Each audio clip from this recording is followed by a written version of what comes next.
mayambu ahamba maktada manipuri wari yumjauna mayambu amukka hana punemjari ngasi soi khona mayam gi damak tani haidana phul hora story ama puduna laksari wari asili thokcharakpa matamda soi khiba lang khiba kaya yaurabasu mayamna puksel sauna ngakpi wari asi hingliba natraga laikhidraba kanagumba mataga mari lenana ijaba wari nasadi bhapna mapung phana saga saduna ijaba wari ama khakni phare mayam adudi wari asi hongnaba tawjarak lagi phare mayam adudi ngasigi wari asigi mami sangba yadaba umang sanju amadi tomai makoi singkhalakpa matamgi naha oirakpa matamni asuki matik yamna saba thakpa phajabada yamna ngauri ngai matamni tomai na haidai asum sana itaw sanju aikhogi khula sida lairiba laisabi mayam singasi amatang oiraba su koirabadi ai su wakhalasi phanadi kuire nupi koiraktaba ki wakhalasi ga koibagi wakhalasi ga iman hek manadeda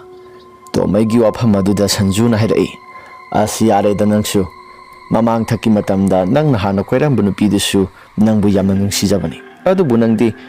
nupi adubu nungsiba ngamde haidana hekta namdana to ido era madugi nupi adudi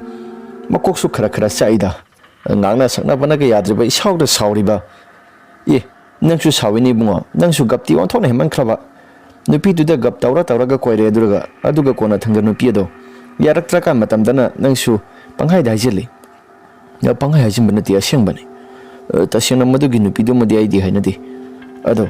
laikagi nupi amakakhtangdi aisu koibadi pamida eraita laikagi nupi koigadaba nati laikagi nupi haibasidi CSL gum phajana khalaga wakhalda laigadabani era laikagi nupi su nupi ni karino nangna dog yamna wakhal khalibado karigino laikagi nupi ojarabasu laikagi nupi mayam ama lawba lainaribasidi ha kamai toba atai lairine nangi imado laikai nupi natro asiyarese nangga marai toba simaibo nang hek ngamdaningai leiti ai na ngamdaningai wanati itaw asengbani hoiba yarese adu nang kana koige haribano laikagi nupi da handak horakliba nupi masa singa se masak phajaba su mayam ama yaudi yaurabani ha adune aina khalibasi masak phajaba mayam singa sigi marakta aina pamba nupi di amata yaudri adudi kamaina nupi koige haraiba as nangna khangdaba ama leise nupi do kanano karino phajana munna mungtang aiga apamba nupi do mungtang yenglakige awang lekagi debita do ko sira natragana makha lekagi santhalen do ko sira ibu gyamenga mata tadre ingaw nga hole sasi is nang harai bu nupi masa singa sidi phajaba ngaktanina sahi tara tare subada ngairam khinida aduga nang na suriba sahi asina sahi kuntaru yara kadoi pono ahal na ngang la hoide ha bulai bro ha angang mayam amana ahal logo su mayam ama leiri basidi hoida yare se ado nangbu sa isinga phajana sathoga wari watai khara sana sidana khulgi lampa ga sidang hyak tholo kari kaigi hoida khulgi lampa ga sida thoga hyak wari watai sana si numidang ki matam ojaraga su hangsi langboina ha kasu kaidena asi hairaga sanju amadi tomai wari watai khara sanai sanju mahaki mayumda mahaksu sanghawri numidang waram thola o haidana aduga tomai su mahaki mayumda prap sanglai tomai na sum lakpa matamda khara laptak na uriba lamhang oina toriba jaga adomda hawriba uwa mayam singado madu yenglaga tomai na sum nakhalai thapna hawriba uwa mayam singasi masisi sangba yade haidana thainangai gi matamdagi aunai khoisi angang oiringaidagi hauna sangba yade haidana ki khang thamalakpani kari maram gi damakta masibu sangba yadribano phare masina masi ojaraga soisu yumda khara thuna sanglake haidana yumda parap sanglai mahaki mama sakina beng ngang duna lairami masa nupani na toribasina mapaga sapek manai hauji phawba hanjilakti se ai kaidorage nati ai pak tragadi nang yadra bro o nasa nupa mapaloba masa phajabado thokibadagi hanjilakani khangdre nong phung nganbadagi sabaga thakpaga yurem khara thak ama khara taw aidine mapabu senagadra masabu senagadra gyaminga amate hek tajadre oi wa giwa sum nangangu ꯐꯔꯁꯨ ꯐꯠꯇ꯭ꯔꯕꯁꯨ ꯑꯩꯁꯦ ꯅꯪꯒꯤ ꯅꯄꯨꯔꯣꯏꯕꯅꯤ ꯑꯣ ꯏꯄꯨꯔꯣꯏꯕꯒ ꯑꯃꯠꯇ ꯍꯦꯛ ꯅꯨꯡꯁꯤꯖꯗ꯭ꯔꯦ ꯍꯟꯗꯛ ꯃꯇꯥꯡꯁꯤ ꯈꯪꯖꯗ꯭ꯔꯦ ꯒ꯭ꯌꯥꯟ ꯃꯦꯟꯒ ꯑꯃꯠꯇ ꯍꯦꯛ ꯇꯥꯗꯦ ꯃꯆꯥꯁꯨ ꯉꯥꯏꯔꯦ ꯃꯄꯥꯁꯨ ꯉꯥꯏꯔꯦ ꯐꯅꯗꯤ ꯑꯩꯅ ꯋꯥꯔꯛꯈꯤꯕ꯭ꯔꯥ ꯈꯟꯕꯅꯤ ꯅꯆꯥꯅꯨꯄꯥꯅꯤ ꯍꯥꯏꯗꯅ ꯇꯧꯔꯤꯕꯁꯤꯁꯨ ꯌꯥꯗꯦ ꯃꯄꯥ ꯍꯦꯛꯇ ꯂꯧꯔꯛꯏ ꯍꯩ ꯑꯩ ꯂꯧꯕꯗꯨꯒꯤ ꯅꯠꯇ꯭ꯔꯣ ꯏꯆꯥꯁꯤ ꯃꯁꯛ ꯐꯖꯗꯅ ꯒ꯭ꯌꯥꯟ ꯇꯥꯔꯤꯕꯁꯦ ꯅꯪ ꯂꯧꯕꯗꯒꯤ ꯏꯆꯥꯁꯤ ꯆꯅꯤꯡ ꯆꯈꯣꯏ ꯑꯃꯠꯇ ꯇꯥꯗ꯭ꯔꯤꯕꯅꯤ ꯍꯔꯦ ꯍꯔꯦ ꯌꯨꯝꯁꯤ ꯄꯥꯜꯂꯛꯏꯕꯁꯤ ꯀꯅꯥꯅ ꯄꯥꯜꯂꯛꯏꯕꯅꯣ ꯍꯥ ꯅꯠꯇꯦ ꯌꯨꯝꯁꯤ ꯉꯁꯤ ꯐꯥꯎꯕꯗ ꯃꯔꯦꯛ ꯃꯍꯥꯎ ꯊꯣꯛꯅ ꯄꯥꯜꯂꯛꯏꯕꯁꯤ ꯀꯅꯥꯒꯤ ꯃꯄꯥꯜꯅꯅꯣ ꯇꯧꯅꯨꯗ ꯅꯨꯄꯤ ꯇꯧꯅꯨꯗ ꯌꯨꯝ ꯑꯁꯤꯗ ꯄꯨꯁꯤꯜꯂꯛꯇꯨꯅ ꯆꯥꯔꯤꯕꯁꯤ ꯑꯩꯒꯤ ꯏꯄꯥꯜꯗꯒꯤ ꯅꯠꯇ꯭ꯔꯣ ꯌꯨꯝ ꯑꯃ ꯄꯥꯜꯂꯕꯗꯤ ꯑꯁꯤꯒꯨꯝꯕ ꯊꯧꯗꯣꯛ ꯑꯁꯤ ꯑꯗꯨꯝ ꯊꯣꯛꯄ ꯇꯥꯕꯅꯤ ꯑꯗꯨꯒ ꯅꯪꯅ ꯄꯨꯁꯤꯜꯂꯛꯄ ꯑꯩꯅ ꯄꯨꯁꯤꯜꯂꯛꯄ ꯍꯥꯏꯗꯅ ꯍꯨꯟꯅꯗꯅ ꯃꯤꯀꯨꯞ ꯈꯨꯗꯤꯡꯒꯤ ꯉꯥꯡꯅꯒꯗꯕ ꯅꯠꯇꯦ ꯐꯔꯕꯁꯨ ꯐꯠꯇ꯭ꯔꯕꯁꯨ ꯃꯁꯤꯒꯤ ꯅꯪꯒꯤ ꯅꯆꯥꯅꯨꯄꯥꯁꯤ ꯑꯩ ꯂꯧꯗꯅ ꯂꯝ ꯍꯦꯟꯕ ꯅꯠꯇꯦ ꯃꯥꯒ ꯇꯤꯟꯅꯔꯤꯕ ꯃꯃꯥꯟꯅꯕ ꯀꯔꯤ ꯃꯃꯤꯡ ꯑꯗꯨꯕꯨ ꯁꯟꯖꯨ ꯍꯥꯏꯕ꯭ꯔꯥ ꯀꯔꯤꯅೋ ꯌꯨꯁꯨ ꯈꯔ ꯊꯛꯏ ꯍꯥꯏꯕ꯭ꯔꯥ ꯀꯔꯤꯅೋ ꯍꯟꯗꯛ ꯃꯔꯛ ꯑꯁꯤ ꯂꯩꯀꯥꯏꯒꯤ ꯃꯤꯑꯣꯏꯁꯤꯡꯅ ꯉꯥꯡꯅꯔꯤꯕꯅꯤ ꯑꯣ ꯃꯤꯒꯤ ꯃꯁꯥꯗꯣ ꯈꯤꯠ ꯇꯥꯏꯅꯕꯤꯔꯨꯅꯨ ꯑꯩꯒꯤ ꯄꯣꯠꯅ ꯐꯠꯇ꯭ꯔꯒ ꯃꯤꯗ ꯇꯥꯏꯅꯕ ꯍꯧꯅꯗꯦ ꯐꯔꯕꯁꯨ ꯐꯠꯇ꯭ꯔꯕꯁꯨ ꯅꯆꯥꯅꯨꯄꯥꯅꯤ ꯄꯤꯛꯉꯩ ꯃꯇꯝꯗ ꯋꯥꯔꯛꯍꯧꯒꯗꯕ ꯍꯧꯖꯤꯛꯇꯤ ꯆꯥꯎꯕꯁꯨ ꯃꯄꯨꯡ ꯐꯥꯅ ꯂꯣꯏꯁꯤꯜꯂꯦ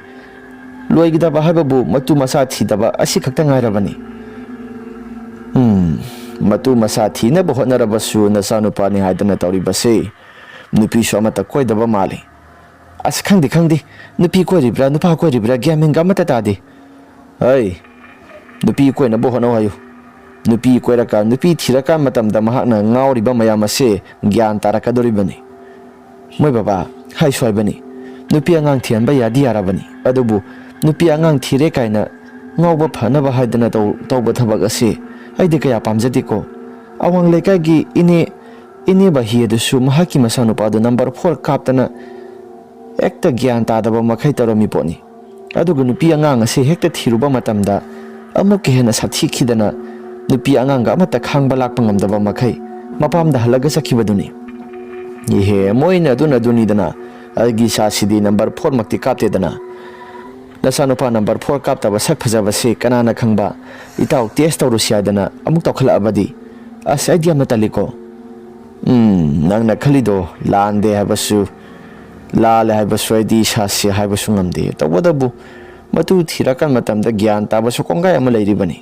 ꯑꯩꯁꯨ ꯅꯍꯥꯟꯋꯥꯏ ꯄꯥꯈꯪ ꯑꯣꯏꯔꯤꯉꯩ ꯃꯇꯝꯗ ꯌꯨ ꯑꯗꯨꯛꯀꯤ ꯃꯇꯤꯛ ꯌꯥꯝꯅ ꯄꯥꯝꯅ ꯊꯛꯑꯝꯕꯅꯤ ꯑꯗꯨꯕꯨ ꯅꯨꯄꯤ ꯑꯉꯥꯡ ꯊꯤꯈ꯭ꯔꯕ ꯃꯇꯝꯗ ꯏꯁꯥꯗ ꯌꯨ ꯍꯥꯏꯕ ꯌꯨ ꯑꯁꯤ ꯊꯥꯗꯣꯛꯇꯨꯅ ꯍꯧꯖꯤꯛꯇꯤ ꯅꯨꯡꯉꯥꯏꯅ ꯏꯁꯥꯁꯤ ꯂꯩꯔꯤꯕꯁꯤꯅꯤ ꯑꯁꯨꯝ ꯇꯧꯗꯅ ꯅꯆꯥꯅꯨꯄꯥꯁꯤ ꯂꯩꯔꯕꯗꯤ ꯈꯔꯁꯨ ꯐꯒꯗꯕ ꯑꯣ ꯈꯪꯖꯗ꯭ꯔꯦ ꯃꯄꯥ ꯂꯧꯕꯗꯣ ꯑꯁꯨꯝꯅ ꯉꯥꯡꯅꯔꯤꯉꯩ ꯃꯇꯝꯗ ꯃꯆꯥꯅꯨꯄꯥ ꯇꯣꯝꯃꯩꯁꯦ ꯄ꯭ꯔꯞ ꯆꯪꯂꯛꯏ ꯇꯣꯝꯃꯩꯅ ꯍꯥꯏꯔꯛꯏ ꯕꯕꯥ ꯏꯃꯥꯒ ꯕꯕꯥꯒ ꯉꯥꯡꯅꯔꯤꯕ ꯃꯌꯥꯝꯁꯤꯡ ꯑꯗꯨꯕꯨ ꯀꯔꯤꯅꯣ ꯅꯪ ꯈꯔ ꯉꯟꯅ ꯍꯟꯖꯤꯜꯂꯛꯄ ꯌꯥꯗ꯭ꯔꯥ ꯅꯃꯥꯁꯤꯡ ꯉꯁꯥꯏꯗꯒꯤ ꯃꯌꯥꯗ ꯀꯨꯡꯒꯣꯜ ꯕꯨꯡ ꯀꯥꯕ ꯃꯈꯩ ꯉꯥꯡꯉꯤꯕ ꯃꯌꯥꯝꯁꯤꯡ ꯑꯁꯤ ꯅꯪꯗꯤ ꯆꯠꯊꯣꯛꯈ꯭ꯔꯕꯅꯤꯅ ꯀꯔꯤꯒꯨꯝꯕ ꯑꯃꯠꯇ ꯈꯪꯉꯝꯃꯔꯣꯏꯅꯦ ꯑꯩꯗꯤ ꯌꯨꯝꯗꯒꯤꯁꯨ ꯃꯄꯥꯜ ꯆꯠꯊꯣꯛꯄ ꯈꯣꯠꯇꯣꯛꯄꯁꯤ ꯅꯍꯥ ꯑꯣꯏꯔꯤꯉꯩ ꯃꯇꯝꯗ ꯆꯠꯄ ꯈꯣꯠꯄ ꯇꯧꯔꯝꯃꯕꯁꯨ ꯍꯧꯖꯤꯛꯇꯤ ꯀꯔꯤꯒꯨꯝꯕ ꯑꯃꯠꯇ ꯆꯠꯇ꯭ꯔꯕꯅꯤꯅ ꯑꯩꯗꯤ ꯉꯁꯥꯏ ꯃꯈꯩꯗꯒꯤ ꯅꯃꯥꯅ ꯉꯥꯡꯉꯤꯕ ꯃꯌꯥꯝꯁꯤꯡ ꯑꯁꯤ ꯇꯥꯕꯗ ꯑꯣꯟꯊꯣꯛꯅ ꯑꯋꯥꯕ ꯍꯥꯏꯕꯗꯨ ꯑꯣꯏꯔꯕꯅꯤ ꯏꯁ ꯏꯃꯨꯡ ꯑꯁꯤꯗꯅꯦ ꯅꯕꯦꯝꯃ ꯑꯩꯅ ꯂꯩꯕꯒꯤꯁꯨ ꯄꯥꯟꯕ ꯉꯝꯂꯤꯕꯅꯤ ꯀꯅꯥꯒꯨꯝꯕ ꯅꯨꯄꯤ ꯑꯃ ꯏꯃꯨꯡ ꯑꯁꯤꯗ ꯂꯩꯕ ꯉꯝꯕ꯭ꯔꯥ ꯌꯦꯡꯉꯨ ꯂꯩꯕ ꯉꯝꯂꯣꯏ ꯑꯩꯅ ꯅꯉꯣꯟꯗ ꯑꯣꯠꯄꯒꯤ ꯃꯑꯣꯡꯗꯒ ꯉꯥꯡꯉꯤꯅꯤ ꯅꯪ ꯑꯉꯥꯡ ꯃꯃꯥꯡꯗ ꯑꯗꯨꯒꯨꯝꯕ ꯋꯥꯍꯩ ꯋꯥꯇꯥꯗꯣ ꯁꯤꯖꯤꯟꯅꯔꯛꯀꯅꯨꯀꯣ ꯅꯪ ꯐꯔꯕꯁꯨ ꯐꯠꯇ꯭ꯔꯕꯁꯨ ꯏꯕꯥꯅꯤ ꯆꯍꯤ 25-26ꯁꯤ ꯌꯨꯝ ꯀꯩ ꯄꯥꯃꯤꯟꯅꯔꯛꯇꯅ ꯅꯨꯡꯁꯤ ꯆꯥꯟꯅꯅ ꯂꯩꯃꯤꯟꯅꯔꯛꯄꯅꯤ ꯐꯔꯦꯁꯦ ꯆꯥꯛ ꯑꯗꯣ ꯐꯖꯅ ꯒ꯭ꯌꯥꯟ ꯇꯥꯅ ꯊꯣꯡꯗꯣꯛꯂꯨ ꯑꯗꯨꯒ ꯆꯥꯊꯣꯛꯅꯕ ꯇꯧꯔꯁꯤ ꯑꯁꯤ ꯍꯥꯏꯗꯅ ꯃꯈꯣꯏ ꯑꯍꯨꯝ ꯑꯁꯤ ꯆꯥꯛ ꯑꯗꯨ ꯄꯔꯞ ꯆꯥꯊꯣꯛꯄ ꯂꯣꯏꯔꯤ ꯑꯗꯨꯒ ꯆꯥꯛ ꯆꯥꯕ ꯂꯣꯏꯁꯤꯜꯂꯕ ꯃꯇꯨꯡꯗ ꯐꯝꯂꯒ ꯂꯩꯔꯤꯉꯩ ꯃꯇꯝꯗ ꯇꯣꯝꯃꯩꯅ ꯀꯔꯤꯒꯨꯝꯕ ꯈꯔ ꯅꯤꯡꯁꯤꯡꯂꯛꯇꯨꯅ ꯃꯍꯥꯛꯅ ꯁꯨꯝ ꯍꯪꯂꯛꯏ ꯕꯥꯕꯥ ꯁꯤꯒꯤ ꯑꯩꯈꯣꯏꯗꯒꯤ ꯃꯅꯤꯡ ꯊꯪꯕ ꯁꯔꯨꯛ ꯑꯗꯣꯝꯗ ꯆꯠꯂꯒ ꯈꯔ ꯂꯝꯍꯥꯡ ꯑꯣꯏꯅ ꯇꯧꯕ ꯖꯒꯥꯗ ꯃꯁꯤꯒꯤ ꯂꯝꯍꯥꯡ ꯑꯣꯏꯅ ꯇꯧꯕ ꯖꯒꯥꯁꯤꯗ ꯇꯥꯏꯅꯕ ꯖꯒꯥ ꯑꯁꯣꯝꯁꯤ ꯃꯁꯤꯗꯩꯁꯤꯗ ꯎꯃꯪ ꯈꯔ ꯂꯩꯔꯤꯕꯁꯤ ꯕꯥꯕꯥ ꯁꯤꯕꯨ ꯅꯍꯥꯟꯋꯥꯏ ꯆꯪꯕ ꯌꯥꯗꯦ ꯍꯥꯏꯗꯅ ꯕꯥꯕꯥ ꯍꯣꯏꯒꯤ ꯃꯇꯝꯗ ꯆꯪꯉꯛꯇꯕ꯭ꯔꯥ ꯁꯤꯒꯤ ꯃꯅꯤꯡ ꯊꯪꯕ ꯁꯔꯨꯛ ꯑꯗꯣꯝꯗ ꯂꯩꯔꯤꯕ ꯎꯃꯪꯁꯤ ꯅꯠꯇ꯭ꯔꯣ ꯍꯣꯏ ꯕꯥꯕꯥ ꯃꯥꯅꯤ ꯅꯍꯥꯟꯋꯥꯏ ꯃꯇꯝꯗ ꯃꯁꯤꯒꯤ ꯃꯐꯝ ꯖꯒꯥꯁꯤ ꯂꯥꯟꯊꯣꯛ ꯂꯥꯟꯁꯤꯟ ꯇꯧꯕ ꯆꯪꯊꯣꯛ ꯆꯪꯁꯤꯟ ꯇꯧꯕ ꯃꯇꯝꯗ ꯃꯤꯁꯤ ꯃꯤꯅ ꯀꯌꯥꯒꯤ ꯃꯇꯤꯛ ꯊꯣꯛꯈ꯭ꯔꯕꯅꯤ ꯍꯧꯖꯤꯛꯀꯥꯟꯒꯤ ꯃꯇꯝ ꯐꯥꯎꯕꯗ ꯃꯁꯤꯒꯤ ꯃꯐꯝ ꯖꯒꯥꯁꯤ ꯀꯅꯥꯒꯨꯝꯕ ꯑꯃꯠꯇ ꯆꯪꯅꯗꯕꯅꯤ ꯕꯕꯥ ꯆꯪꯅꯗ꯭ꯔꯤꯕꯁꯤꯒꯤ ꯃꯔꯝꯗꯨꯕꯨ ꯑꯩꯈꯣꯏꯅ ꯁꯨꯝ ꯈꯪꯂꯛꯄ ꯃꯇꯝꯗ ꯍꯧꯖꯤꯛꯀꯥꯟꯗꯤ ꯀꯌꯥꯕꯨ ꯊꯣꯏꯅ ꯇꯧꯈꯤꯗ꯭ꯔꯦ ꯊꯥꯏꯅꯉꯥꯏ ꯃꯇꯝꯗꯗꯤ ꯃꯐꯝ ꯖꯒꯥ ꯑꯁꯤꯗ ꯃꯤ ꯑꯁꯤꯕꯁꯤ ꯑꯗꯨꯛꯀꯤ ꯃꯇꯤꯛ ꯌꯥꯝꯅ ꯂꯩ ꯍꯥꯏꯅꯗꯅ ꯑꯍꯜ ꯂꯃꯟꯁꯤꯡꯅꯁꯨ ꯑꯗꯨꯃꯛ ꯍꯥꯏꯅꯔꯛꯏ ꯃꯃꯥꯡ ꯊꯛꯀꯤ ꯃꯇꯝꯗꯁꯨ ꯃꯁꯤꯒꯤ ꯃꯐꯝ ꯖꯒꯥ ꯑꯁꯤ ꯆꯪꯉꯨꯔꯕꯗꯤ ꯁꯤꯗꯨꯅ ꯑꯗꯨꯃꯛ ꯊꯦꯡꯅꯩ ꯍꯥꯏ ꯎꯃꯪ ꯑꯁꯤꯁꯨ ꯁꯤꯗꯒꯤ ꯌꯦꯡꯕꯗ ꯄꯤꯛꯅ ꯎꯕꯒꯤ ꯋꯥꯅꯤ ꯅꯥꯀꯜ ꯑꯃꯔꯣꯝꯗꯒꯤ ꯌꯦꯡꯂꯕꯗꯤ ꯑꯗꯨꯛꯀꯤ ꯃꯇꯤꯛ ꯌꯥꯝꯅ ꯆꯥꯎꯕꯅꯤ ꯑꯗꯣ ꯕꯕꯥ ꯀꯔꯤ ꯃꯔꯝꯒꯤꯗꯃꯛꯇ ꯃꯁꯤꯒꯤ ꯃꯐꯝ ꯖꯒꯥ ꯑꯁꯤ ꯆꯪꯕꯗ ꯁꯤꯔꯤꯕꯅꯣ ꯃꯁꯤ ꯎꯃꯪ ꯑꯁꯤꯕꯨ ꯀꯣꯜꯂꯤꯕ ꯏꯁꯣꯔ ꯑꯁꯤ ꯌꯥꯝꯅ ꯐꯠꯇꯕ ꯏꯁꯣꯔꯅꯤ ꯍꯥꯏꯗꯅ ꯂꯥꯏꯅꯤ ꯍꯥꯏꯗꯅ ꯑꯍꯜ ꯂꯃꯟꯁꯤꯡꯅꯁꯨ ꯍꯥꯏꯅꯔꯛꯏ ꯑꯗꯨꯅ ꯃꯁꯤꯒꯤ ꯃꯐꯝ ꯖꯒꯥ ꯑꯁꯤꯗ ꯀꯣꯜꯂꯤꯕ ꯏꯁꯣꯔ ꯑꯁꯤ ꯌꯦꯡꯕ ꯃꯇꯝꯗ ꯑꯗꯨꯛꯀꯤ ꯃꯇꯤꯛ ꯌꯥꯝꯅ ꯁꯥꯊꯤꯕ ꯑꯍꯜꯁꯨ ꯑꯣꯏꯕꯅꯤ ꯍꯅꯨꯕꯤ ꯑꯃ ꯊꯣꯛꯏ ꯍꯥꯏꯗꯅ ꯑꯗꯨꯛꯀꯤ ꯃꯇꯤꯛ ꯌꯥꯝꯅ ꯉꯥꯡꯁꯨ ꯉꯥꯡꯅꯕꯅꯤ ꯃꯁꯤꯒꯤ ꯃꯐꯝ ꯖꯒꯥ ꯑꯁꯤ ꯈꯪꯗ꯭ꯔꯦ ꯃꯁꯤꯒꯤ ꯃꯐꯝ ꯖꯒꯥ ꯑꯁꯤꯗ ꯇꯧꯔꯤꯕ ꯄꯨꯝꯅꯃꯛꯁꯤꯡ ꯑꯁꯤ ꯑꯩꯈꯣꯏꯒꯤ ꯏꯃꯥꯟꯅꯕ ꯑꯃꯁꯨ ꯃꯐꯝ ꯖꯒꯥ ꯑꯁꯤꯗ ꯂꯥꯟꯊꯣꯛ ꯂꯥꯟꯁꯤꯟ ꯇꯧꯔꯒ ꯆꯠꯄ ꯃꯇꯝꯗ ꯀꯩꯅꯣ ꯌꯥꯝꯅ ꯌꯦꯡꯕꯗ ꯍꯩꯅꯗ꯭ꯔꯕ ꯁꯛꯇꯝ ꯀꯌꯥ ꯃꯔꯣꯝ ꯑꯃ ꯊꯦꯡꯅꯩ ꯍꯥꯏꯗꯅꯁꯨ ꯍꯥꯏꯔꯛꯄꯅꯤ ꯑꯗꯨꯕꯨ ꯏꯃꯥꯟꯅꯕꯗꯣ ꯃꯗꯨꯒꯤ ꯃꯇꯝ ꯑꯗꯨꯗꯒꯤ ꯍꯧꯔꯒ ꯆꯠꯊꯣꯛ ꯆꯠꯁꯤꯟ ꯑꯁꯤ ꯄꯥꯛꯅ ꯇꯧꯈꯤꯗ꯭ꯔꯕꯅꯤ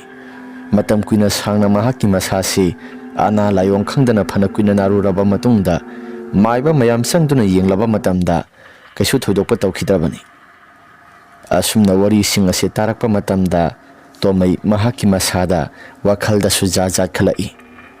ꯃꯁꯤꯒꯤ ꯃꯐꯝ ꯖꯒꯥ ꯑꯁꯤꯕꯨ ꯆꯪꯕ ꯌꯥꯗꯕ ꯎꯃꯪ ꯍꯥꯏꯗꯅ ꯂꯩꯀꯥꯏꯒꯤ ꯑꯍꯜ ꯂꯃꯟꯁꯤꯡ ꯑꯃꯗꯤ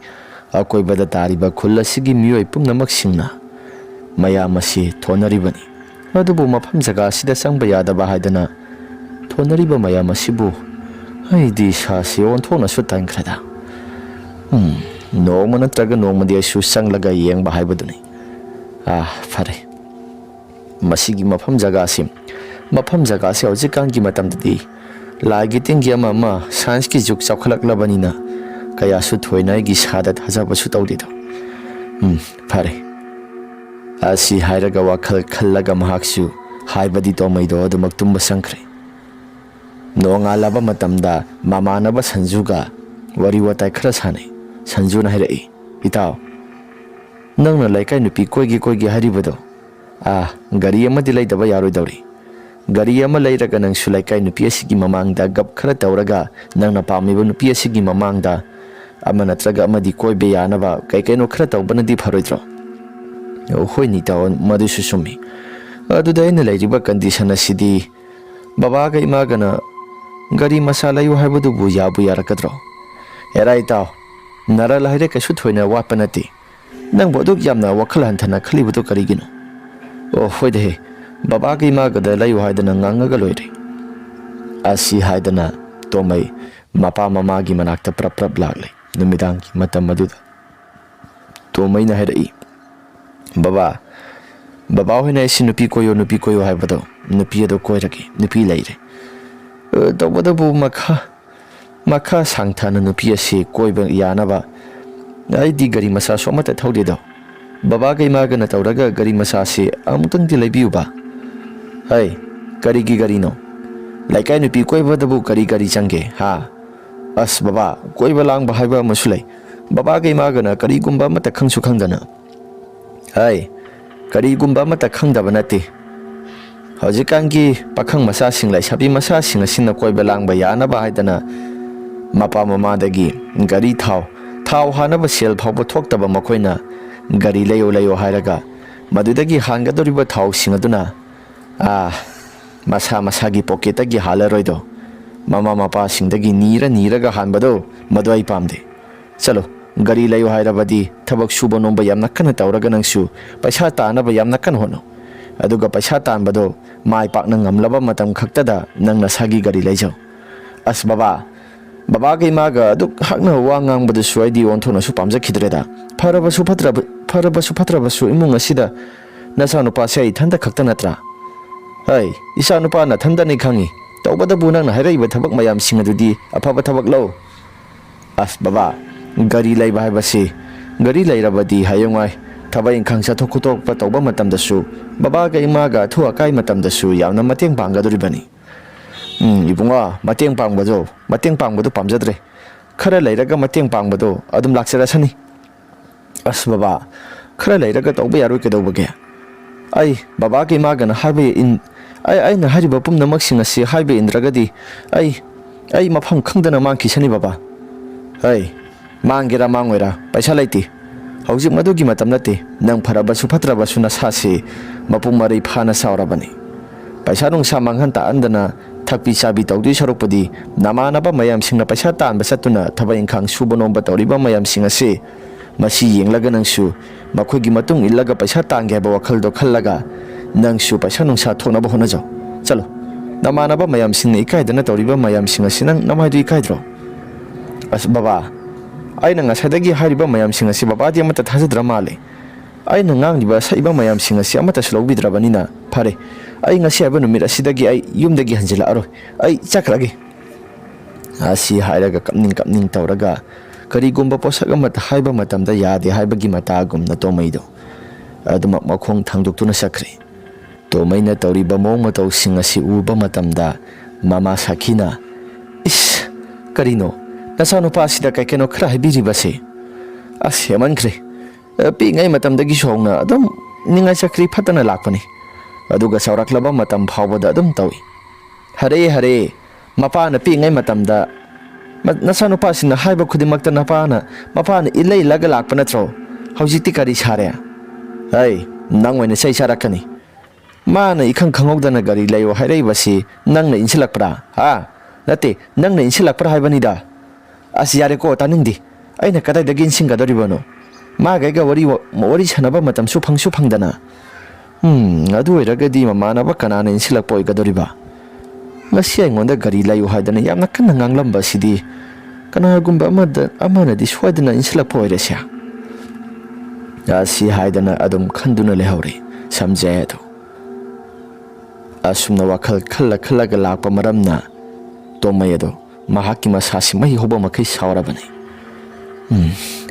aina karigumba thabak ama tawge haiba matamdana yadaba aduga baba hoi ma hoina tawningbada tawbadana karigumba amata su haidaba khanganido ai ngasi aiba numit asidagi ai yumdaga amata hanjilaroidabani haidana mahaksu masasi khulgi tainabada leiriba makhoigi bender leiriba maike somda laklaga yutap taba makai thakle aduga tomaina mahaki masasi ngauraga mahakna sumna su khalai aina mafam jaga sida ngauduna leiribasi aisu nahan makhadagi aisu makhoida gari layu haibasi amata su hairaktabani adubu ngasi haiba ngasi numit asida aina gari layu haidana ikhang khangogdana hairakpasi makhoi su masai dhanta khaktani poibasi yafamdi thokpani adubu makhoina yaraktaba haibasi hayungai aina siba naba thokiba tarabadi makhoi aingonda ibungo haidana kapaga lehobdo aina atia mathaktagi yinglakpaduni aina khwaidagi pami basi adu erabadi aisu ngasigi hingsimadi aisu kadaida tumbadai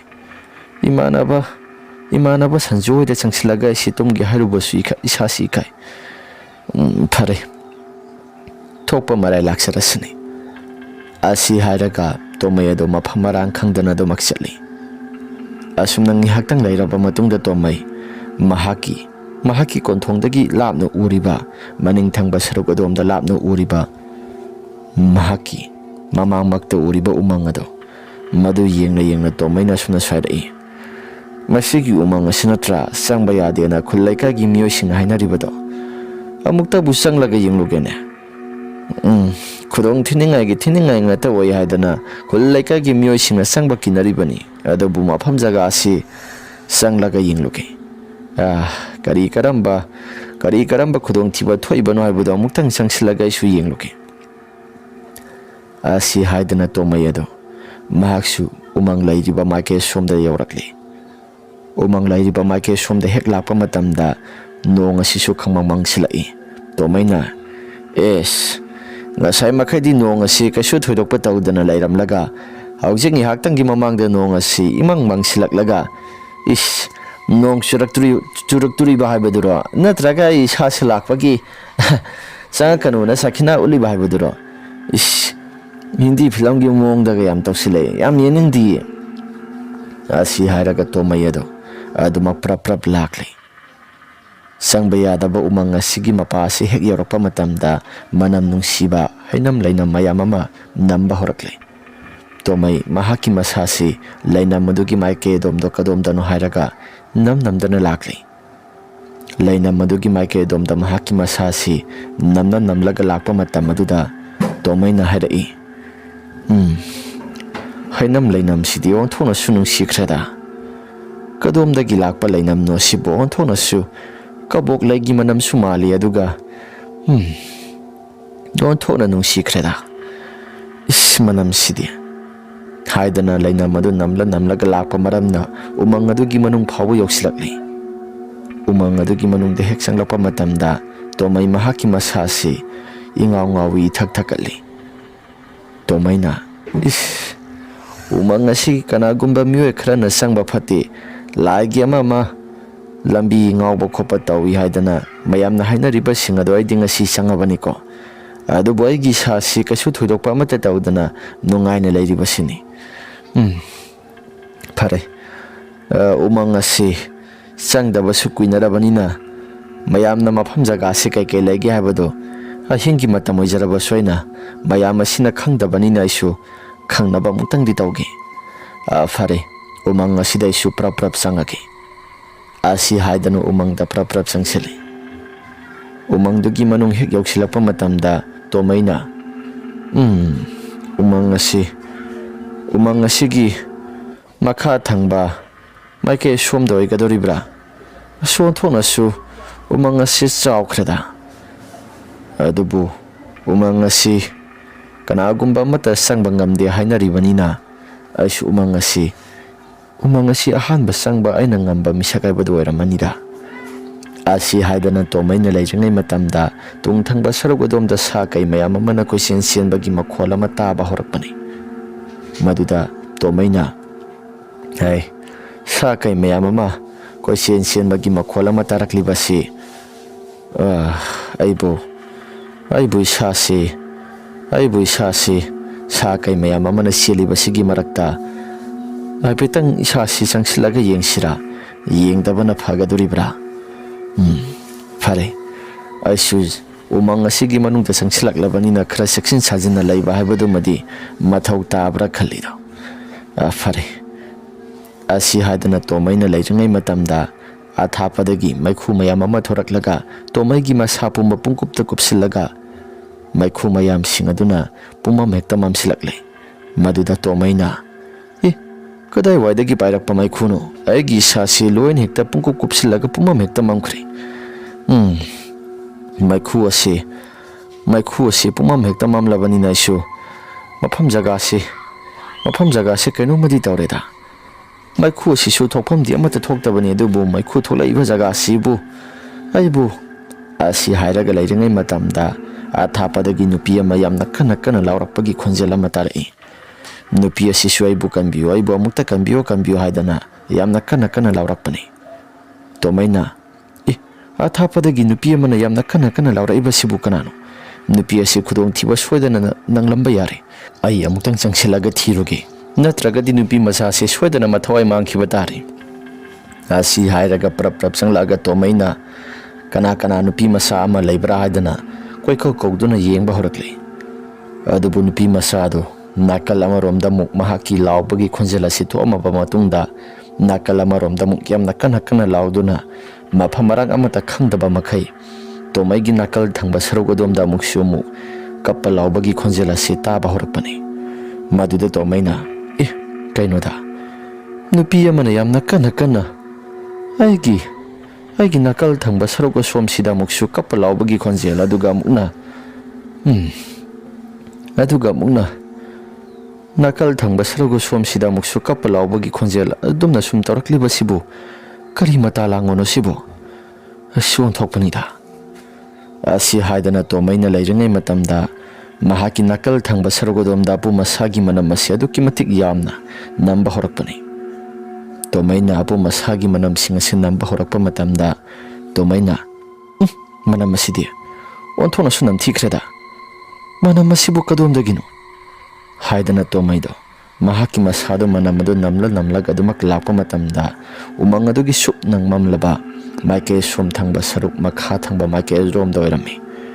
maduda tomaina umang asida sukna mamliba jaga somsi haipetang dia su changsilaga yinglubana pharodra phanida phare umang asigi nakal thangba srogodomda haipetang dia su changsilaga yinguragi natraga dia roidori phare asi haina tomaido mahaki masasi kadom thangba srogodom danu hairaga yamna kana question senduna yigluba matamda maike do gyamenga mata tadre mai khuna supoma miktamami aina leiriba maike somsi umangi mina haina riba jaga da sumgadoribra asumna tomaina leiringai matamda nakal thangba srogodomda u awangba soba pambi mahoduna leiribado maduda kanagumba misak ama sumdring sumna leplaga leibadu urakle maduda tomaina ada kanagumba misak ama sumdring sumna lepaga leiribasi sibu kanano haidana tomaido mahaki masase kanano haidana dum mana yengtuna leiringai matamda mahaki nakal thangba srogodomda kanagumba misak amana khuba khurakpagi makhol se ta bhaurapane maduda tomaina khuba khuraklibasigi maike somdai se khara thuna sangsilaga muktang di yenge haidana tomaina khuba khuriba maike somtamna prap sangsilaklaga yengba matamda uthak amagi mathakta nupi amagi saktamda masa maru singadosu iphan phallaga yamna kiraba saktam amada masado maya ihi hikatuna leirami thogliba atiyada thogliba thajagi maithong aduga sabek manana nupi adusu mamaidu sungorok ngona ipak pai aduga nupi adugi saktam adu yingluba matamda tomai mahaki masa silawai luton sakre nupi adugi masaktu yenghaidre tomaina is kaino sibo nupi asigi saktam asidi haidana tomaina yamna khina leiringai matamda nupi adugi khonjel aduna ngangna tomaida sauna yenglakpagumna tomaina uraklei maduda tomaina soidri aisi yumga saunaribani haidana thawaisi mafam jaga asidaisu asiba hairiba jaga asifam jaga asida aina puduna laibasi aigi sasi yamna soirabani haidana wakhalda leiringai matamda tomaigi mahaki mamang magda lairamba numbido swai laun hekta mafam marang khangdana mangkhirami asumna mangkhiba matam aduda tomai mahaki masasi khara pharakle phare aisu yumda khara thuna chatnaba tawraki aina sauribani haidana mafam jaga asida laibasi soirabani asi hairaga tomai mahaki masasi prap changsilli mahaksu thoki haidana tawi tawbada bulambi di mangli lamang na bai badoire tomai mahaki masasi lambi su thokpham amata khanglaktraba matam aduda mahaksu tawpham chafam amata khanglaktre tomaina aisu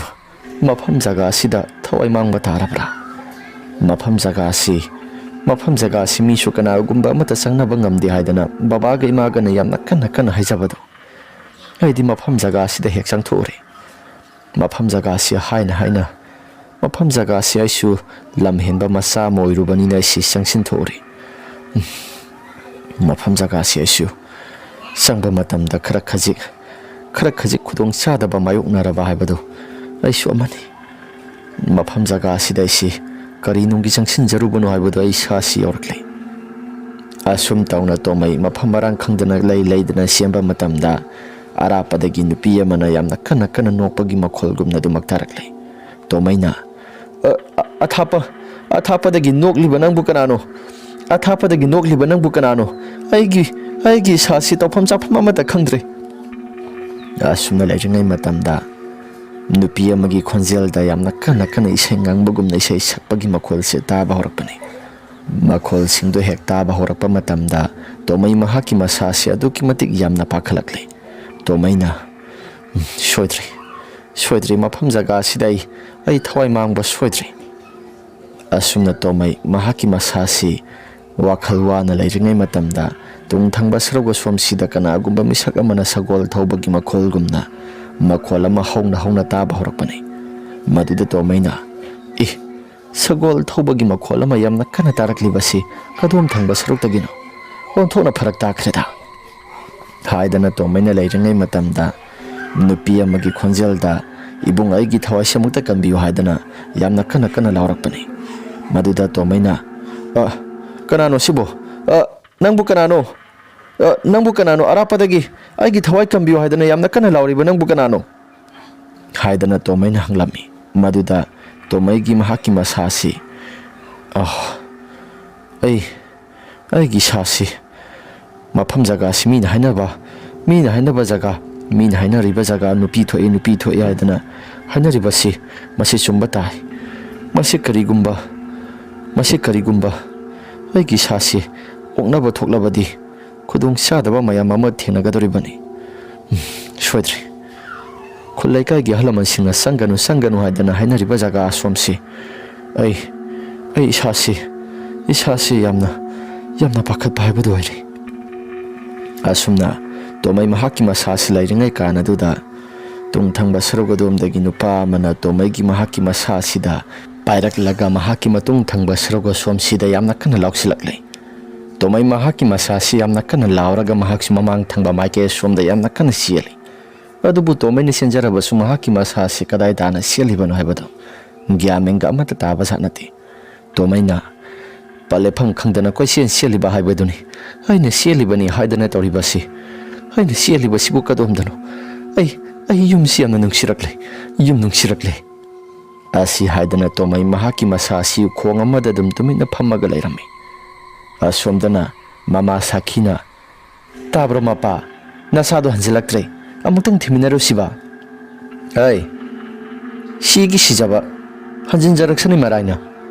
nate aikoina mabu tankibro ha aikoina mabu tankibra habanida mahak mathanta khakta sasakhibani wakhal khanba ngamdaba angang masagi koksenba mabu hojikangi nate hojik matamsida bu mahak na angang masagi wakhal khanba yaribro ha angangi wakhal khanba yaribra habanida ho yare nasanupani kharasu khandokpa tare isanupani khandokpa tare haidana mana hariba khudimak adum inba taribro aikoise ha gari masala yo haribasi laiba taribro mama nangsu sei soidana sarakadoribani nangsu ko nasanupana apamba thabak khudimakta nangna hekta yabase masi sumdabani nang nongma natraga nongmadi nang aigi sei soidana sagadoribani o yazare mapagi saktane masagi saktane ai amata hek pamjadre isa sungaire iwa sungaire gyamen ga amata ta dingangna saknabada ai gyamen ta bata da bagi wa tokhrone yengo mana ngasaina gyan ta ba angang oirabadi mana sakribasi sakhidra habanida amuk thinaba muk sakhigadori buroi khosia ho yare kedobage nasanupani ngaurasu phairasu magine habada kana bulairi bage ibani natana atai lairiba laika gi myo singa sina yengsimba yabro yengsimba tabani isani adubu ngauru rabani na isani karidi upai lei sasi salo kana no khara hairaga thisi nasanupa huya ngawbodo amutang thidragadi yaroidori handakti thiraga warak siana warak tragadi matam kuina sangna warak pasetragadi phana sungang labani dubu inba kobo leiti nasanupani na tawri basi phare kana no khara horusu asi hairaga sakhi amadi samjai masanupasi thina baidana tholakpani yumthangnabagi miyoi khara thiraga makhoisu kaikeno khara saminarusi kana no makhoi khara saminarusi adana tomai amadi samjai mahaki nupi pulapuna makhoisi lakminabani asumna thibe yaba thiraklaba matam asida phangba koba lairaktre numidangi matam aduda laigiti na kaigumba khara selamgadra hairaga pungjal thilaga kauba horakpani asumna thiraga lakpa matamda asomdana tomai mahaki masasi karigumba mata tabalaiti tomaina ukha amada mahaki masasi uirum lairingai matamda mamang maktada nupi ama makok mana amata yawba tawda mahak masa mathanta haibadi nupi do mathanta khakta nupi do gi makok ado mahaki masa makna paijai aduga mahaki makok ado mamang aduda hungatana sanaraba matamda tomai gi imang maktada yengbada yamna kiraba sakta mamada lairami madugi sumathakta tomai gi mana waduda lam ok ama sulakle lam ok tuna tomai gi masasida senthogi hadana tawba matamda tomai su yamna kana siali ꯑꯗꯨꯒ ꯃꯀꯣꯛ ꯄꯥꯏꯗꯨꯅ ꯆꯦꯜꯂꯛꯏꯕ ꯅꯨꯄꯤꯗꯨꯁꯨ ꯇꯣꯃꯩꯒꯤ ꯃꯃꯥꯡ ꯊꯥꯅ ꯑꯗꯨꯃꯛ ꯆꯦꯜꯂꯤ꯫ ꯑꯁꯨꯝꯅ ꯇꯧꯔꯝꯂꯕ ꯃꯇꯨꯡꯗ ꯇꯣꯃꯩ ꯃꯍꯥꯛꯀꯤ ꯃꯁꯥꯁꯤ ꯃꯤꯀꯞ ꯌꯥꯝꯅ ꯀꯟꯅ ꯃꯍꯥꯛꯀꯤ ꯃꯁꯥꯁꯤ ꯂꯥꯎꯔꯒ ꯊꯣꯛꯂꯛꯄꯅꯤ꯫ ꯑꯁꯨꯝꯅ ꯃꯤꯀꯞ ꯊꯣꯛꯂꯛꯄ ꯃꯇꯝꯗ ꯇꯣꯃꯩ ꯃꯍꯥꯛꯀꯤ ꯃꯁꯥꯁꯤ ꯃꯁꯥ ꯄꯨꯝꯕ ꯍꯨꯃꯥꯡ ꯑꯅꯞꯄꯤ ꯀꯥꯡꯗꯨꯅ ꯂꯩꯔꯝꯃꯤ꯫ ꯇꯣꯃꯩꯅ ꯍꯧꯖꯤꯛꯀꯤ ꯃꯑꯣꯡ ꯃꯇꯧꯁꯤꯡ ꯑꯗꯨꯕꯨ ꯀꯔꯤꯅꯣ? ꯑꯩꯒꯤ ꯏꯁꯥꯁꯤ ꯂꯩꯇꯥꯐꯝꯒ ꯑꯃꯠꯇ ꯈꯪꯗ꯭ꯔꯤ꯫ ꯑꯩꯁꯨ ꯃꯁꯤꯒꯤ ꯖꯪꯒꯜ ꯑꯁꯤ ꯎꯃꯪ ꯑꯁꯤꯒꯤ ꯃꯥꯏꯀꯩ ꯑꯁꯣꯝꯁꯤ ꯀꯗꯣꯝꯗꯅꯣ ꯍꯥꯏꯗꯅ ꯇꯣꯃꯩ ꯃꯍꯥꯛꯀꯤ ꯃꯁꯥꯗꯣ ꯖꯪꯒꯜ ꯑꯗꯨꯒꯤ ꯃꯍꯥꯛꯅ ꯆꯪꯂꯛꯈꯤꯕ ꯖꯒꯥ ꯑꯗꯣꯝꯗ ꯎꯃꯪ ꯑꯗꯨꯒꯤ ꯀꯗꯣꯝꯗꯅꯣ ꯍꯥꯏꯔꯒ ꯊꯤꯔꯒ ꯆꯦꯟꯒꯦ ꯍꯥꯏꯗꯅ ꯃꯍꯥꯛꯁꯨ ꯇꯧꯔꯛꯄꯅꯤ꯫ ꯑꯁꯨꯝꯅ ꯃꯍꯥꯛꯁꯨ ꯆꯦꯟꯕ ꯌꯥꯕ ꯆꯦꯜꯂꯛꯂꯕ ꯃꯇꯝꯗ ꯊꯣꯛꯐꯝ ꯖꯒꯥ ꯃꯇꯦꯛ ꯈꯔ ꯐꯥꯠꯂꯒ ꯂꯩꯔꯝꯃꯤ꯫ ꯃꯗꯨꯗ ꯇꯣꯃꯩ ꯃꯍꯥꯛꯀꯤ ꯃꯁꯥꯁꯤ ꯑꯥꯗ ꯊꯣꯛꯐꯝ ꯂꯩꯔꯦ ꯍꯥꯏꯗꯅ ꯃꯍꯥꯛꯁꯨ ꯄ꯭ꯔꯞ ꯆꯪꯂꯛꯄꯅꯤ꯫ ꯑꯁꯨꯝꯅ ꯊꯣꯛꯐꯝ ꯖꯒꯥ ꯑꯗꯣꯝꯗ ꯂꯥꯛꯀꯦ ꯍꯥꯏꯗꯅ ꯃꯍꯥꯛꯁꯨ ꯍꯦꯛ ꯇꯧꯕ ꯃꯇꯝꯗ ꯉꯁꯥꯏ ꯃꯈꯩ ꯃꯍꯥꯛꯅ ꯂꯝꯃꯥꯡꯅꯗꯨꯅ ꯂꯩꯔꯤꯕ ꯃꯐꯝ ꯖꯒꯥ ꯑꯁꯤ ꯃꯗꯨꯗ ꯍꯦꯛꯇ ꯇꯥꯔꯛꯏ꯫ ꯇꯣꯃꯩ ꯃꯍꯥꯛꯀꯤ ꯃꯁꯥꯁꯤꯁꯨ ꯀꯔꯤꯅꯣ ꯍꯥꯏꯗꯅ ꯆꯃꯝꯅꯔꯕꯅꯤ꯫ ꯑꯃꯗ ꯍꯦꯛ ꯆꯠꯂꯨꯏ ꯅꯥꯇꯩ ꯆꯥꯗꯦ, ꯑꯃꯗ ꯍꯦꯛ ꯆꯠꯂꯨꯏ ꯅꯥꯇꯩ ꯆꯥꯗꯕ ꯉꯥꯛꯇ, ꯀꯔꯤꯅꯣ ꯑꯩꯒꯤ ꯏꯁꯥꯗ ꯉꯁꯤ ꯇꯧꯔꯤꯕ ꯀꯨꯝꯍꯩ ꯃꯌꯥꯝ ꯑꯁꯤꯕꯨ ꯍꯥꯏꯗꯅ ꯂꯩꯔꯤꯉꯩ ꯃꯇꯝꯗ ꯑꯔꯥꯞꯄꯗ ꯅꯨꯄꯥ ꯑꯃꯈꯛ ꯃꯤꯁꯨꯛ ꯃꯨꯅ ꯂꯦꯞꯄꯒ ꯂꯩꯕꯗꯨ ꯇꯣꯃꯩ ꯎꯔꯛꯂꯦ꯫ ꯑꯗꯨꯒ ꯇꯣꯃꯩ ꯃꯍꯥꯛꯀꯤ ꯃꯁꯥꯁꯤ ꯀꯔꯤꯅꯣ ꯍꯥꯏꯗꯅ ꯂꯥꯞꯅ ꯂꯩꯔꯤꯕ ꯃꯤꯁꯛ ꯑꯗꯨ ꯌꯦꯡꯕ ꯃꯇꯝꯗ ꯃꯤꯁꯛ ꯑꯗꯨꯁꯨ ꯂꯦꯡꯅ ꯑꯗꯨꯃꯛ ꯇꯣꯃꯩꯒꯤ ꯃꯍꯥꯛꯀꯤ ꯃꯅꯥꯛ ꯇꯝꯅ ꯑꯗꯨꯃꯛ ꯆꯪꯁꯤꯜꯂꯛꯄꯅꯤ꯫ ꯇꯣꯃꯩꯅ ꯀꯔꯤꯅꯣ ꯍꯥꯏꯗꯅ ꯀꯨꯞꯊꯅ ꯌꯦꯡꯂꯨꯕ ꯃꯇꯝꯗ ꯃꯤꯁꯛ ꯑꯗꯨ ꯇꯣꯃꯩꯁꯨ ꯀꯅꯥꯅꯣ ꯍꯥꯏꯕ ꯃꯌꯦꯛ ꯁꯦꯡꯅ ꯈꯪꯕꯗꯤ ꯉꯝꯗꯦ꯫ ꯑꯗꯨꯕꯨ ꯇꯣꯃꯩꯒꯤ ꯃꯅꯥꯛ ꯅꯛꯁꯤꯜꯂꯛꯂꯕ ꯃꯇꯝꯗ ꯃꯤꯁꯛ ꯑꯗꯨ ꯑꯁꯨꯝ ꯆꯥꯎꯈꯠꯂꯛꯂꯒ ꯋꯥꯡꯈꯠꯂꯛꯂꯦ꯫ ꯇꯣꯃꯩ ꯌꯦꯡꯕ ꯃꯇꯝꯗ ꯑꯀꯤꯕ ꯐꯪꯂꯦ꯫ ꯇꯣꯃꯩꯅ ꯑꯩ ꯉꯁꯤꯒꯤ ꯅꯨꯃꯤꯠ ꯑꯁꯤꯗ ꯑꯩ ꯁꯤꯕ ꯁꯣꯏꯗ꯭ꯔꯦ꯫ ꯂꯩꯔꯤꯕ ꯃꯐꯝ ꯖꯒꯥ ꯑꯁꯤꯗ ꯕꯕꯥꯟ ꯍꯥꯏꯕ ꯏꯁꯣꯔꯒꯤ ꯀꯔꯤꯒꯨꯝꯕ ꯑꯃꯗꯤ ꯂꯩ ꯍꯥꯏꯕꯗꯨ ꯃꯁꯤ ꯆꯨꯝꯕ ꯇꯥꯔꯦ꯫ ꯐꯠꯇꯕ ꯂꯥꯏ ꯃꯌꯥꯝꯁꯤꯡꯒꯤ ꯀꯩꯗꯣꯡꯐꯝ ꯑꯣꯏꯗꯨꯅ ꯁꯥꯟꯅꯔꯤꯕꯅꯤ ꯍꯥꯏꯕꯗꯨ ꯆꯨꯝꯕ ꯇꯥꯔꯦ꯫ ꯃꯐꯝ ꯖꯒꯥ ꯑꯁꯤꯗꯒꯤ ꯑꯩꯁꯨ ꯈꯔ ꯊꯨꯅ ꯆꯠꯅꯕ ꯍꯣꯠꯅꯔꯕꯁꯨ ꯂꯦꯡꯕ ꯂꯥꯛꯄ ꯑꯃꯠꯇ ꯉꯝꯗꯅ ꯃꯐꯝ ꯖꯒꯥ ꯑꯁꯤꯗ ꯍꯟꯖꯤꯟ ꯑꯗꯨꯃꯛ ꯇꯥꯗꯨꯅ ꯂꯩꯔꯤꯕꯅꯤ꯫ ꯁꯣꯏꯗ꯭ꯔꯤ, ꯑꯍꯜ ꯂꯃꯟꯁꯤꯡꯅ ꯍꯥꯏꯕ ꯋꯥꯐꯝꯁꯤꯡꯗ ꯑꯩꯅ ꯍꯤꯛꯇꯣꯛꯂꯒ ꯆꯠꯂꯨꯕ ꯑꯩꯁꯤ ꯌꯥꯝꯅ ꯁꯣꯏꯔꯕꯅꯤ ꯍꯥꯏꯗꯅ ꯇꯣꯃꯩ ꯑꯁꯤ ꯈꯥꯔꯥꯏ ꯈꯪꯗꯅ ꯃꯍꯥꯛꯀꯤ ꯃꯁꯥꯁꯤ ꯀꯣꯏꯆꯦꯟ ꯆꯦꯜꯂꯛꯄꯅꯤ꯫ ꯑꯁꯨꯝꯅ ꯍꯦꯛ ꯆꯦꯜꯂꯛꯄ ꯃꯇꯝꯗ ꯃꯍꯥꯛꯀꯤ ꯇꯨꯡ ꯊꯪꯕ ꯁꯔꯨꯛ ꯑꯗꯣꯝꯗ ꯂꯥꯛꯏꯕ ꯃꯤꯁꯛ ꯑꯗꯨꯁꯨ ꯁ꯭ꯋꯥꯏ ꯂꯥꯎꯅ ꯍꯦꯛꯇ ꯃꯥꯡꯈꯤ꯫ ꯍꯧꯔꯤꯕ ꯎ ꯋꯥ ꯃꯌꯥꯝꯁꯤꯡ ꯑꯁꯤ ꯐꯦꯔꯦ ꯍꯥꯏꯔꯒ ꯃꯇꯣꯝꯇ ꯈꯛꯇ ꯀꯣꯏꯂꯦꯡ ꯂꯦꯡꯗꯨꯅ ꯁꯥꯟꯅꯕꯒꯨꯝꯅ ꯇꯣꯃꯩ ꯃꯍꯥꯛꯀꯤ ꯃꯁꯥ ꯑꯁꯤ ꯎꯔꯛꯄꯅꯤ꯫ ꯍꯧꯔꯤꯕ ꯎ ꯋꯥ ꯃꯌꯥꯝꯁꯤꯡ ꯑꯁꯤ ꯂꯦꯡꯗꯅ ꯁꯥꯟꯅꯔꯒ ꯃꯐꯝ ꯃꯔꯥꯡ ꯑꯃꯠꯇ ꯈꯪꯗꯅ ꯃꯐꯝ ꯖꯒꯥ ꯑꯁꯤꯗ ꯀꯣꯏꯂꯦꯡ ꯂꯦꯡꯂꯒ ꯐꯦꯔꯦ ꯍꯥꯏꯕ ꯍꯧꯔꯛꯂꯦ, ꯅꯨꯡꯁꯤꯠꯇꯤ ꯃꯅꯥ ꯑꯃꯠꯇ ꯁꯤꯠꯄ ꯇꯧꯗ꯫ ꯑꯁꯨꯝꯅ ꯂꯩꯔꯤꯉꯩ ꯃꯇꯝꯗ ꯇꯣꯃꯩ ꯃꯍꯥꯛꯀꯤ ꯃꯁꯥꯁꯤ ꯀꯤꯅ ꯂꯩꯔꯤꯉꯩ ꯃꯇꯝꯗ ꯅꯨꯄꯥ ꯑꯃꯒꯤ ꯈꯣꯟꯖꯦꯜꯗ ꯇꯣꯃꯩ ꯍꯥꯏꯗꯅ ꯌꯥꯝꯅ ꯀꯟꯅ ꯑꯔꯥꯞꯄꯗꯒꯤ ꯀꯧꯔꯛꯄꯒꯨꯝꯗꯅ ꯇꯣꯃꯩꯅ ꯇꯥꯔꯛꯄꯅꯤ꯫ ꯇꯣꯃꯩꯁꯨ ꯀꯔꯤꯅꯣ ꯍꯥꯏꯗꯅ ꯈꯔ ꯆꯪꯁꯤꯜꯂꯒ ꯌꯦꯡꯂꯨꯕ ꯃꯇꯝꯗ ꯃꯤꯁꯛ ꯑꯗꯨꯁꯨ ꯑꯃꯨꯛ ꯂꯩꯔꯝꯗ꯭ꯔꯦ꯫ ꯑꯗꯨꯒ ꯈꯔ ꯂꯥꯞꯇꯛꯅ ꯃꯩꯉꯥꯜ ꯑꯃ ꯎꯏ ꯍꯥꯏꯗꯅ ꯇꯣꯃꯩ ꯃꯍꯥꯛꯀꯤ ꯃꯁꯥꯁꯤ ꯃꯩꯉꯥꯜ ꯎꯕꯗꯨꯗ ꯄ꯭ꯔꯞ ꯆꯪꯁꯤꯜꯂꯛꯂꯦ꯫ ꯑꯁꯨꯝꯅ ꯃꯩꯉꯥꯜ ꯑꯗꯨꯗ ꯀꯅꯥꯒꯨꯝꯕ ꯃꯤꯑꯣꯏ ꯈꯔ ꯂꯩꯔꯤꯕꯗꯣ ꯃꯍꯥꯛꯁꯨ ꯎꯔꯛꯄꯅꯤ꯫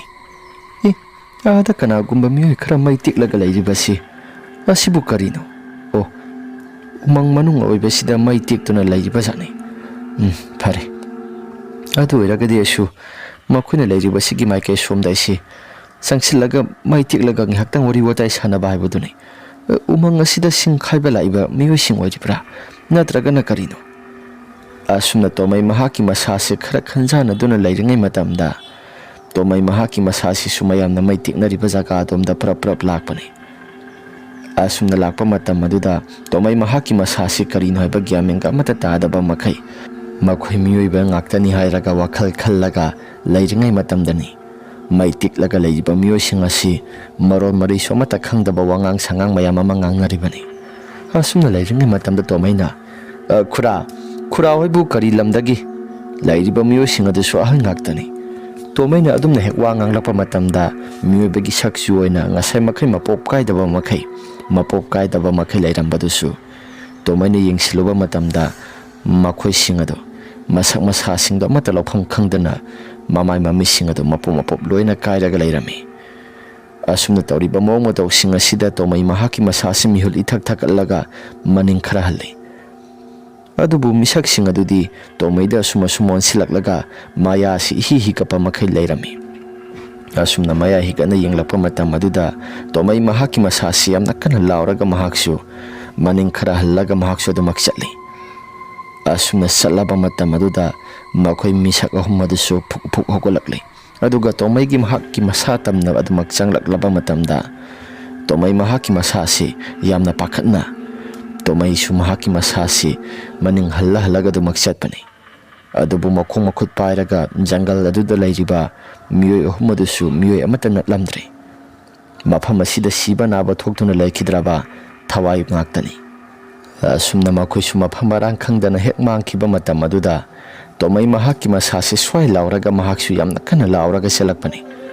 ꯑꯗꯨꯕꯨ ꯎꯄꯥꯏ ꯑꯃꯠꯇ ꯂꯩꯇ꯭ꯔꯦ꯫ ꯎꯃꯪ ꯑꯁꯤꯗ ꯀꯔꯤꯒꯨꯝꯕ ꯁꯛꯇꯤ ꯑꯃꯅ ꯇꯣꯃꯩꯒꯤ ꯃꯍꯥꯛꯀꯤ ꯃꯁꯥꯁꯤ ꯇꯥꯞ ꯂꯥꯎꯅ ꯄꯥꯏꯔꯒ ꯋꯥꯡꯅ ꯊꯥꯡꯒꯠꯈ꯭ꯔꯦ꯫ ꯑꯗꯨꯒ ꯇꯣꯃꯩ ꯃꯍꯥꯛꯀꯤ ꯃꯁꯥꯁꯤ ꯃꯐꯝ ꯃꯔꯥꯡ ꯈꯪꯗꯅ ꯀꯣꯏꯄꯥꯏ ꯄꯥꯏꯔꯒ ꯇꯣꯃꯩ ꯃꯍꯥꯛꯀꯤ ꯃꯁꯥꯁꯤ ꯁꯥꯟꯅꯔꯛꯄꯅꯤ꯫ ꯇꯣꯃꯩꯁꯨ ꯃꯍꯥꯛꯀꯤ ꯃꯁꯥꯁꯤ ꯌꯥꯝꯅ ꯀꯟꯅ ꯂꯥꯎꯔꯒ ꯀꯣꯏꯆꯦꯟ ꯆꯦꯟꯅꯕ ꯌꯥꯝꯅ ꯀꯟꯅ ꯍꯣꯠꯅꯖꯩ꯫ ꯑꯗꯨꯕꯨ ꯎꯄꯥꯏ ꯑꯃꯠꯇ ꯂꯩꯇ꯭ꯔꯦ꯫ ꯇꯣꯃꯩꯅ ꯑꯩ ꯁꯣꯏꯗ꯭ꯔꯦ ꯑꯩ ꯃꯐꯝ ꯖꯒꯥꯁꯤꯗ ꯑꯩ ꯁꯤꯕ ꯅꯥꯕ ꯊꯣꯛꯂꯒ ꯑꯩ ꯃꯐꯝ ꯖꯒꯥꯁꯤꯗ ꯑꯩ ꯁꯤꯕ ꯇꯥꯔꯦ꯫ ꯀꯔꯝꯅ ꯇꯧꯒꯅꯤ ꯁꯤꯗꯤ? ꯕꯕꯥꯒ ꯏꯃꯥꯒꯗꯣ ꯑꯣꯟꯊꯣꯛꯅ ꯅꯨꯡꯁꯤꯕꯅꯤꯗ꯫